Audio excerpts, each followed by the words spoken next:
guys, and welcome back to my Hello guys, and welcome back to my channel. If you are new here, my name is Haley, and typically I review classics and Christian fiction and Christian living type books, and I do this to give you good recommendations on clean things to read that have good morals that you can be confident in giving your kids these books and know what's in them ahead of time. So today I want to do like a book haul of, I don't even know what the time span is, just the last couple months. I have gotten a bunch of books somehow. They just show up in my room, not really sure where they come from, whose money they're being bought with, but you know, gotta read them now since they're here.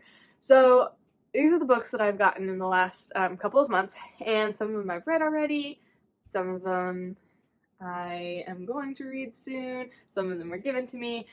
So I have the stack in front of me, and then we're just gonna go through them. So starting out with some nonfiction first, we have Bomb by Steve Schinken. I talked about this in my April recap video. I listened to it, loved it, found it at Half Price Books. Did not expect the format to be like this at all. It's definitely, like, it's not a, I wouldn't say a kid's book. There's not necessarily bad things in it, but I don't feel like it's a kid's book. It was in the, like, young adult section, though, and it does have, like, some pictures in it, I think, somewhere.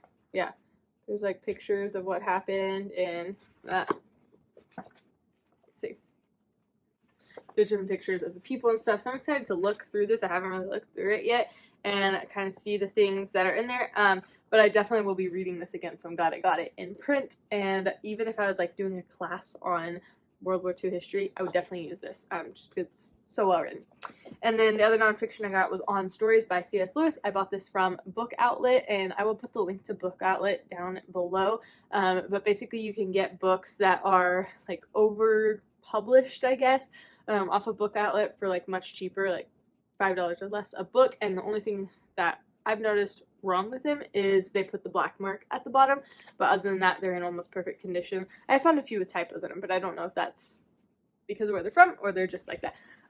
But this is by C.S. Lewis. It's a collection of some of the essays he wrote on literature. So he has like an essay on Charles Williams, an essay on Jane Austen, I think, on The Hobbit, on The Lord of the Rings, on Dorothy Sayers, on H. Rider Haggard, George Orwell. I don't know if the Austen one is in here, but I'm excited to read through this. I haven't read it yet. And then for just general fiction, Susan May Warren's Sunrise. I had some I want to read because I've seen a few people reading it and gave it a really good review. I also got this off of Book Outlet. I haven't read it yet just because it really feels like there's some description on the back like a Hallmark movie, and I just haven't been in the mood to read that yet. But I'm sure I will at some point, and it'll probably be a quick read when I do. So if you've read this book, what do you think about it? Is it worth me reading, or should I wait until I have a lot of time? Then I got some James Hannibal books. These were from my grandparents as a graduation present. This is his Shadowcatcher series, and it's he's like a top secret stealth pilot person. And I read one of James Hannibal's books, the Paris Betrayal, a couple of months ago. I'll link the video. And I really loved it. I love the way he wrote and just the lessons that he wrote in there. And so I'm really looking forward to reading these books when I have a chance. And then I got The Dwelling Place by Elizabeth Musser. It was so hard to find this book. I think in my haul that I did last July, I bought The Promised Land, which was the third book in this series. This is the second book. And they don't have it at any Half Price Books, on the Book Outlet, nothing. Couldn't find it. So I just ordered it, I think, from Pango Books is where I ended up ordering it. And I've already read this. It was really good. I can't wait to do like a review of it. But it's the second one in the Swan House series. And if you saw my review for the Swan House, this is about her granddaughter. The main character from the Swan House, this is her granddaughter. And you kind of get to fill in all of the blanks for Mary Swan's life. I thought it was written really well, and I like the conversion story in there. But I will do a full review of that later. And then, oh, this one I'm so excited about. Have you guys read this? Calculated by Nova McBee. I am baffled by this book because I signed up for her emails, and I keep getting all these emails from her, and she's making a movie, or like some studio is making a movie of this book, and all the reviews on Amazon are so good. It's like I don't know, she's a really smart, like, number person, so it's calculated. She's like known for being really smart, and but all the reviews say it's like a blend of Count of Monte Cristo and Mission Impossible. Like, everything about it sounds amazing, so I'm kind of scared to read it because what if it lets me down? But I cannot wait to read this just because it looks really good and the graphics are so cool. So hopefully I'm not disappointed. Then when I was at Half Price Books, I picked up The Curse of Misty Wayfarer. I read The Reckoning at Gossamer Pond by Jamie Jo Wright, and I really liked like the suspense kind of to it, and just the relationships in there I really liked. So I'm interested in this one. I wouldn't say she's like my favorite author or like a must-read author, but I think if you're in the mood for kind of like a suspense, a little bit of romance, but Christian, I think she's a good author, so I wanted to just kind of have this on my shelf for if I wanted to read a book in that genre. Okay, then classics. I'm really excited for the ones at the very end to show you. So first, George Orwell's coming out for air. This is on my 23 classics for 2023 list. I've had this on my want to read for a really long time. I did like 1994. Yeah, that was pretty good.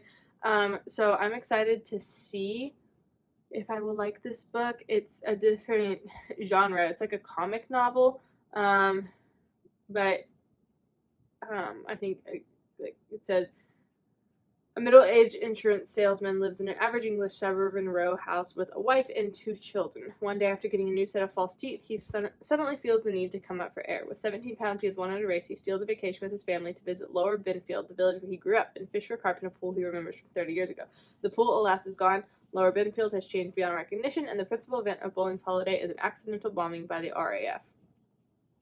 So I really don't know that much about it, but I've heard it's a pretty good classic, so I'm going to read that. And then North and South by Elizabeth Gaskell. This was also from my grandparents. I have already read this. Absolutely love the BBC drama. And I didn't love it when I read it, but almost everyone else I've talked to absolutely loved it. So I think, well, I listened to it. So maybe if I read it, I'll like it more and I can mark it up and stuff. I know the story's really good. It's just like the political stuff.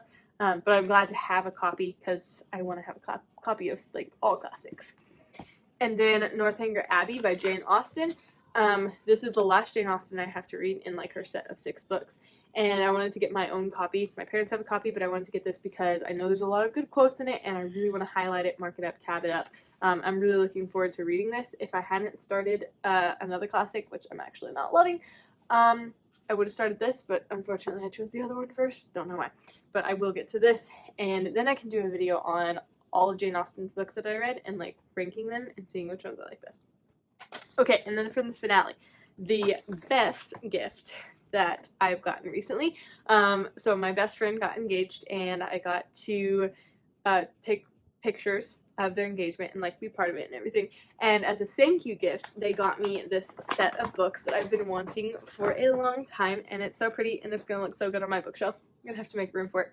But it is this Little Women set. So we've got Little Women, Good Wives, Little Men, and Jo's Boys. Aren't they so pretty together? And even, okay, this is kind of an unpopular opinion, but even if you took the slipcovers off and the books on the inside are like these bright colors, and I don't hate that. I think they're actually pretty. And the little, like the lettering on the side, I just love it. And one of my brothers was like, hey, how many copies of Little Women do you have? So there's 5 copies of Little Women in this house, but it's that good. And then Good Wives, I have like 3 copies of that, and I haven't even read it yet. And then I haven't read Little Men or Jo's Boys, but I'm really excited to, and I think this is just the best gift. Oh, and it has like just that nostalgic paper that's kind of rough to it, and yeah, I'm just really excited to add this to my bookshelf. If anyone wants to donate to me like an extra room to keep all my books in, because clearly this and this is not going to fit on this. So I have to figure out somewhere else to put all of these books. But I'm so grateful to have more books to read, even though I may never get to them. But they're all exciting. So let me know if you guys have read any of these books, and what's your vote? Which one should I read next out of all these that I want to read soon? I'd like to know what y'all think about if you have any of these books, or especially Calculated. I really want to know like people I actually know what their thoughts are about it, if they've read it, and if it is really living up to the hype. So I hope you guys enjoyed this video, and we'll come back here next week for more. See you later.